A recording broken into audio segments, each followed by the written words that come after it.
Marijuana is the #1 cash crop in America. It used to be wheat and then soy and then corn and then marijuana. Marijuana is now by far the #1 cash crop.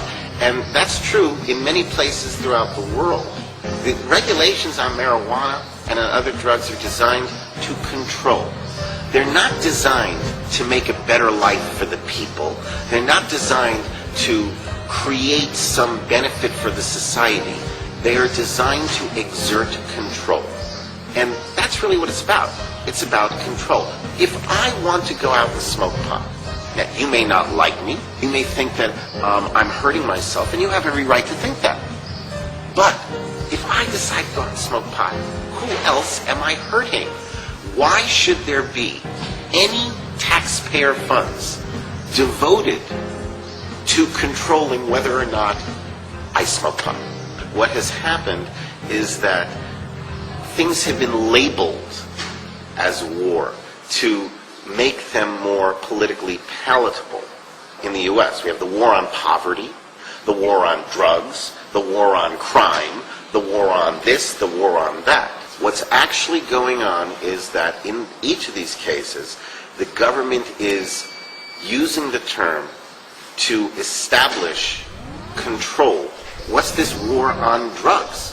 In the early part of the 20th century, the United States had prohibition. That was their war on liquor. The 18th Amendment to the U.S. Constitution provided that you could not have alcohol.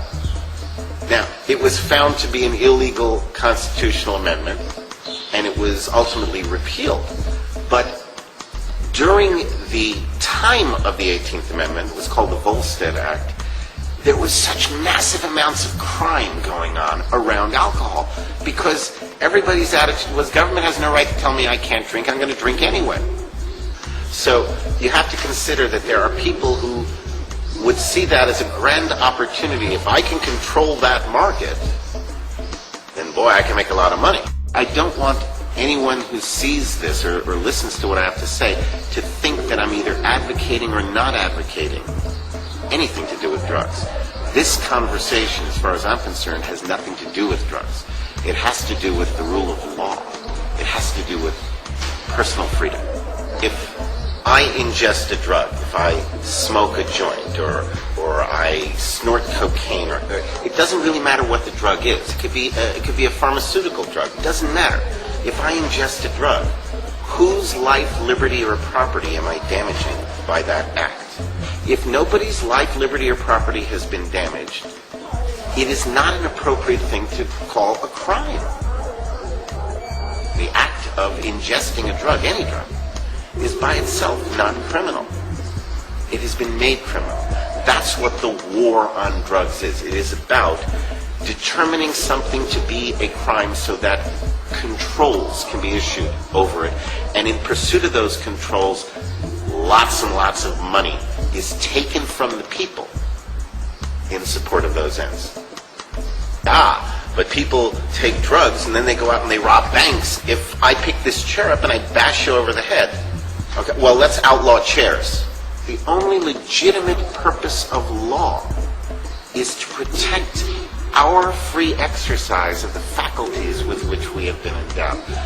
The basic premise is you're endowed not by your government, but by your creator with certain permanent, unalienable rights. Among these, life, liberty, and by the pursuit of happiness is meant property rights. And then right after the famous words, life, liberty, and the pursuit of happiness, the very next words in that document are, to secure these rights, governments are instituted.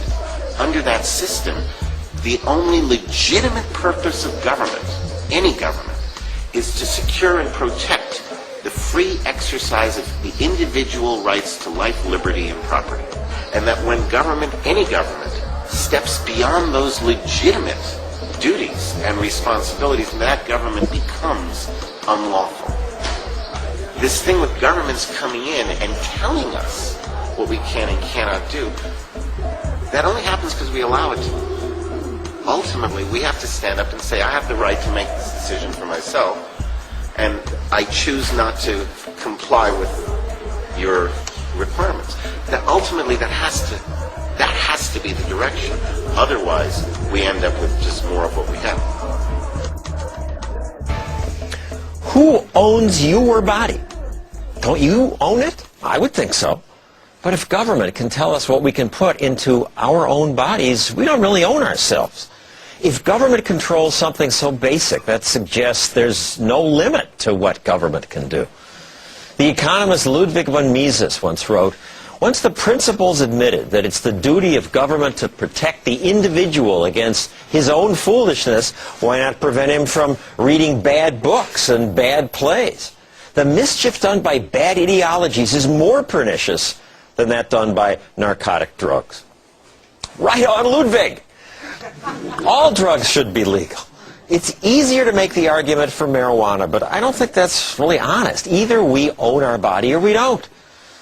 Now, I admit that the idea of all these drugs being legal is frightening. What if more people use, abuse? What if more kids use? I have kids. My first instinct when I reported on the drug laws was to be glad that cocaine and heroin are illegal. It meant my kids couldn't go down to the neighborhood drugstore and buy something to get them high. Maybe that would deter them. But I don't know that. Maybe the opposite's true. There's the forbidden fruit effect. Drugs being illegal may make them more desirable to teens. Now my kids are adults. They're over 21. I still don't want them to smoke crack, but they are adults. It should be their choice. I suspect a certain percentage of Americans will use drugs, no matter what the law says. And in fact, our government says about 8% of Americans do now. And that hasn't changed much over the years, despite the crackdowns. By contrast, Portugal decriminalized all drug use, and drug use hasn't changed there. In fact, they have lower rates of drug use than America has. By contrast, what good has drug prohibition accomplished? We've turned the corner on drug addiction in the United States. President Nixon was wrong then, and since then we've spent billions more. Authorities keep announcing major successes. This Operation Sudden Fall resulted in the arrest of over 100 individuals. It's not as if they're not trying. Every day, American police arrest 4,000 people for selling or using. That's more than are arrested for assault, burglary, vandalism, rape, and murder combined. We've locked up a higher percentage of our people than any other country. That allows even China to criticize America's human rights record. And what good has this done? Drug users still buy drugs, but they buy them on the black market where nasty things happen. And that is why I've come to believe that the drug laws are worse than the drugs. The laws have so many nasty unintended consequences. I'll just list 3. First, there's the crime. It's caused by the drug laws. People talk about drug crime, but drugs themselves are rarely the cause. Few people get high and then run out to commit crimes because they're high. Most drugs just make people sleepy and stupid. The crime happens because the product's illegal. Since drug sellers can't rely on the police to protect their property, they form gangs and arm themselves. Drug buyers steal to pay the high black market prices. Our government says nicotine is as addictive as heroin. But no one's knocking over 7-Elevens to get a pack of Marlboros. The difference is that cigarettes are legal. Heroin isn't. Corruption's another unintended consequence. Cops are now being offered $10,000, $20,000 bribes. Not all turn them down. A former Detroit police chief told me, with all the cash, it's easy to purchase police officers and prosecutors and judges. Third, drug prohibition creates unbelievably rich criminal gangs. We've forgotten that alcohol prohibition created Al Capone. The gangs we're creating now are much richer. Thousands are murdered in Mexico, and the violence is spreading to America. Reporters then talk about smuggling and Mexican cocaine cartels like those are just facts. But they are government-created facts. There are no French wine cartels. No one is smuggling Corona beer from Mexico to America. You just ship it. The drug laws meant to make us safer, make us less safe. So, why is America doing this? Well, to protect us from ourselves. But if that's the right thing to do in a free society, we should have food police who come into our homes and make sure there's no ice cream in the house, and exercise police who make us run laps and do push-ups. The bottom line is that the drug laws do more damage than the drugs. We should hold people accountable for harm they do to others, not for harm they do to themselves.